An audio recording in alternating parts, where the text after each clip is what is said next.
अगर किसी प्रकार से वैवाहिक जीवन में चल रही हैं परेशानियां, तो ऐसे 2 दिन आपके पास होंगे जिन दिनों में आपके द्वारा श्रृंगार का सामान यानी कि कुछ भी जो आपके साज सज्जा और श्रृंगार का सामान, आपके सुहाग से जुड़ा हुआ सामान अगर आप खरीदते हैं और आप साथ ही साथ कुछ बताए गए तरीके के द्वारा इस उपाय को कर लेते हैं, तो आपके वैवाहिक जीवन में चल रही परेशानियों से आपको यहाँ पर राहत मिलेगी। किसी भी प्रकार की वैवाहिक जीवन की परेशानियां हैं, जो ये समय श्रावण का समय आ रहा है, इन दिनों में कुछ ना कुछ हमें एक छोटे छोटे उपाय कर लेने हैं, जिससे चल रही है अगर कोई वैवाहिक जीवन की परेशानियां, तो वो होंगी दूर।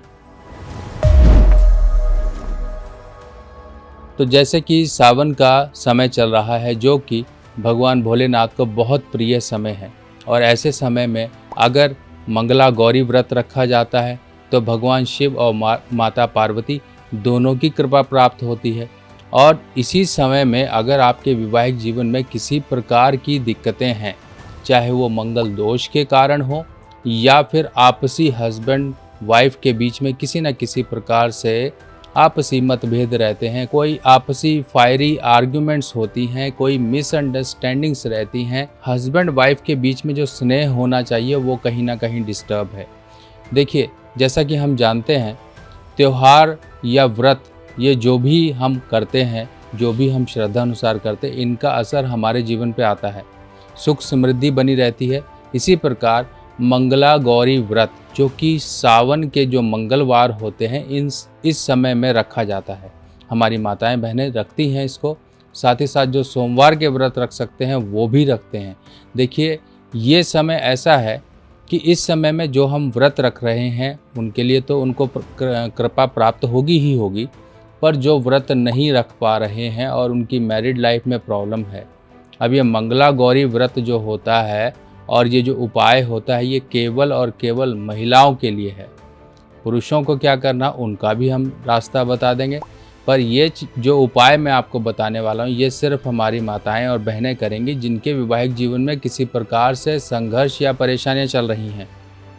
मंगलवार का दिन आप सुबह नहा धोकर फ्रेश हो जाइए। आपको कुछ नहीं खाना है, हल्का चाय पानी आप ले सकते हैं, जैसे कि व्रत में आप करते हैं उसी हिसाब से थोड़ा सा पालन कीजिएगा। जो भी आपको खाना पीना है वो आपको उपाय के बाद खाना है।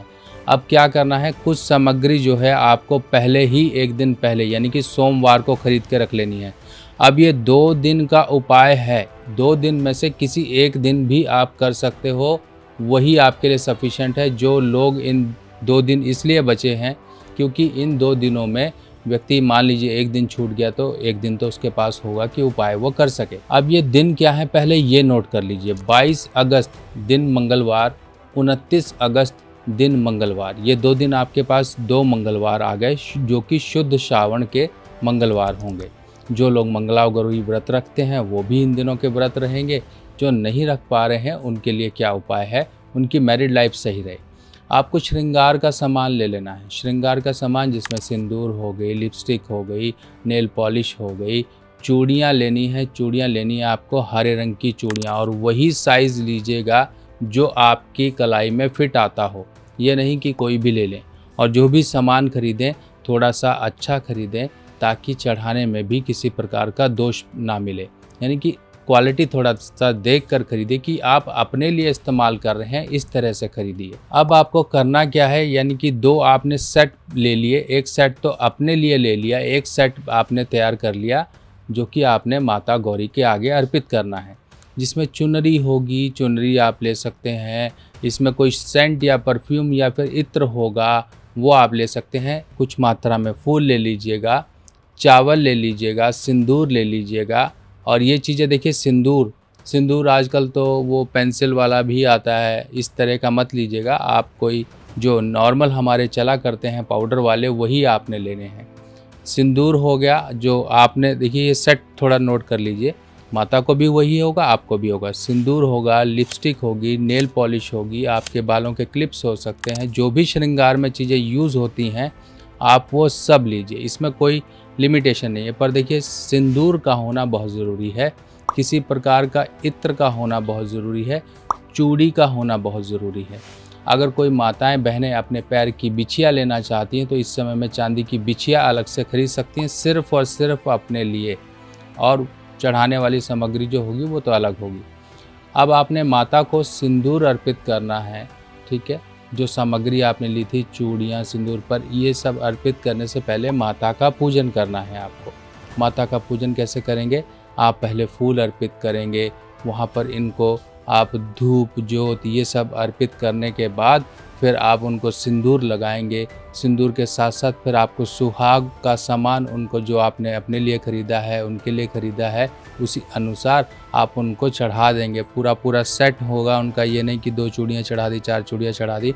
अगर आप 9 या 11 पहनते हो तो वहाँ पर भी 9 या 11 ही होंगी। तो इस हिसाब से आप चूड़ियाँ अर्पित करिए।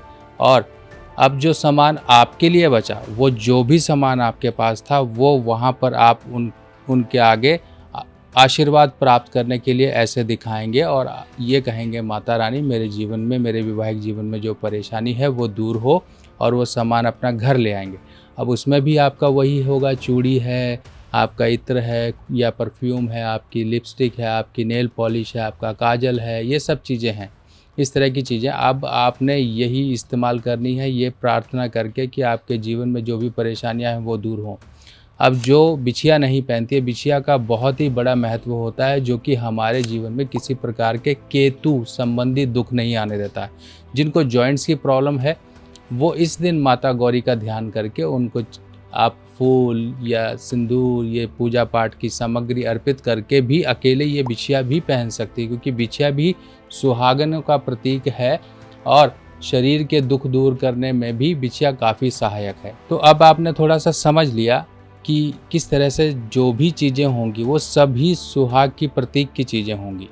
इस तरह से माता गौरी की आप पूजन करोगे, और ये नहीं कि सिर्फ माता गौरी का पूजन करके चलते बने, भगवान भोले पर भी आप फूल, जल और फिर फूल इस तरह से अर्पित कर कर ही आओगे, ताकि माँ गौरी और भगवान भोलेनाथ यानी कि शिव और शक्ति दोनों का जो आपस में स्नेह और प्रेम है, जिस तरह से उनके जीवन में, इसी प्रकार से आपके हस्बैंड वाइफ के जीवन में बना रहे। किसी प्रकार की दिक्कतें ना रहें, सुख समृद्धि को आपका परिवार और उन्नति की तरफ बढ़ता रहे। यही आपने प्रार्थना करके इस समय का फ़ायदा ले लेना है, क्योंकि ये मौके बार बार नहीं आते हैं। तो मेरी माताओं बहनों, अगर किसी प्रकार से कोई दिक्कत आ रही है वैवाहिक जीवन में, वो कष्ट तो आपको ऊपर वाले ने दिए हैं, यानी कि आपकी किस्मत में लिखे हुए हैं, पर उन कष्टों को कम करने का तरीका सिर्फ़ और सिर्फ आपके प्रयास और आपके आत्मविश्वास में है और श्रद्धा में है। अगर आप इन सब चीज़ों को मान कर चलेंगे तो 100% आप उन सभी चुनौतियों का सामना आसानी से कर सकोगे जिनसे कि आप रोज़ाना जूझते हो। तो दोस्तों, मिलते हैं नई जानकारी के साथ नई वीडियो में। पर जाने से पहले आप सभी लोगों से एक ही निवेदन है कि कमेंट सेक्शन में हर हर महादेव ज़रूर लिखिएगा। चलिए दोस्तों, नमस्कार।